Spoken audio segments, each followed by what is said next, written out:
On the outskirts of a sleepy coastal town, where mist rolled off the sea and the cliffs jutted like jagged teeth, Ethan had spent most of his life.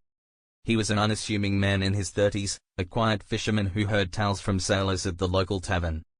But there was one tale that always gnawed at his curiosity, the legend of the Obsidian Chest, hidden in the caverns beneath the cliffs, filled with untold riches.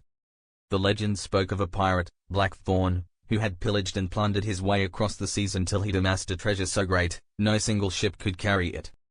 Instead of splitting it with his crew, he vanished, hiding it deep within the treacherous caverns.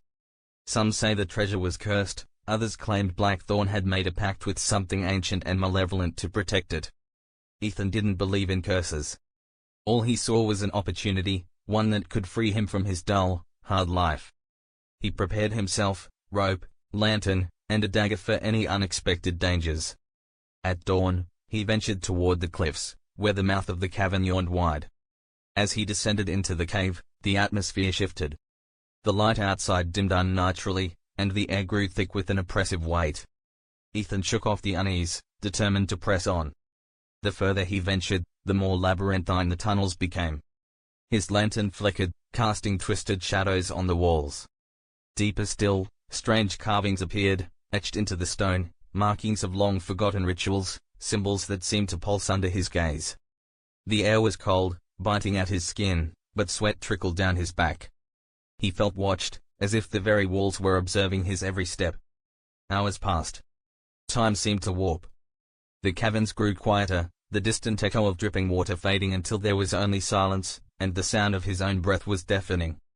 He stumbled upon the remains of others who had sought the treasure before him, bones scattered across the damp floor, fingers outstretched toward the darkness. Their faces, twisted in terror, were frozen in their final moments. Still, he pressed on. The closer he came to the treasure, the more his surroundings twisted.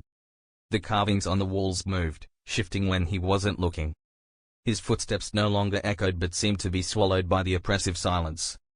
He saw fleeting figures in the corners of his vision, specters of long-dead sailors, their hollow eyes filled with malevolence. Their whispers grew louder. Turn back. But he couldn't. Not now.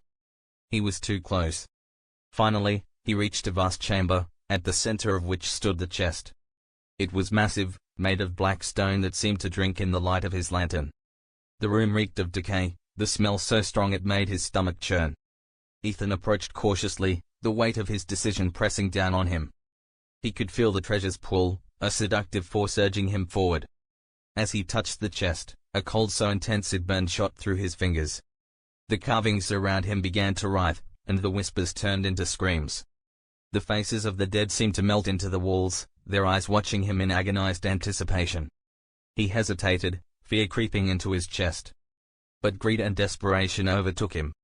He forced the chest open. Inside was no treasure, no gold, no jewels. Instead, there was something far worse. A dark, pulsating mass, like a heart but made of shadows and malice. It throbbed with ancient power, a thing that should not exist, that should never have been disturbed. The moment the chest was opened, the air around him crackled with unnatural energy, and the ground trembled. The heart spoke, not in words, but in feelings.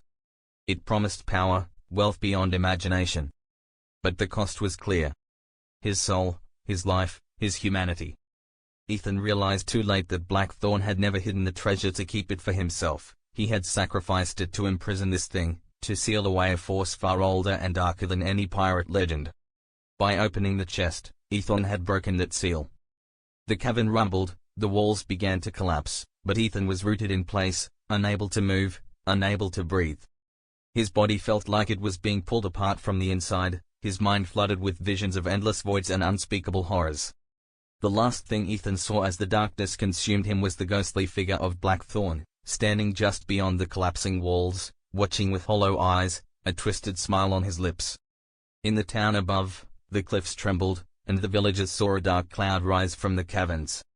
They whispered of a storm on the horizon, one that carried with it a curse, ancient and hungry, released by the foolishness of one man. The Obsidian Chest remained, but the treasure it held had long since claimed its newest victim.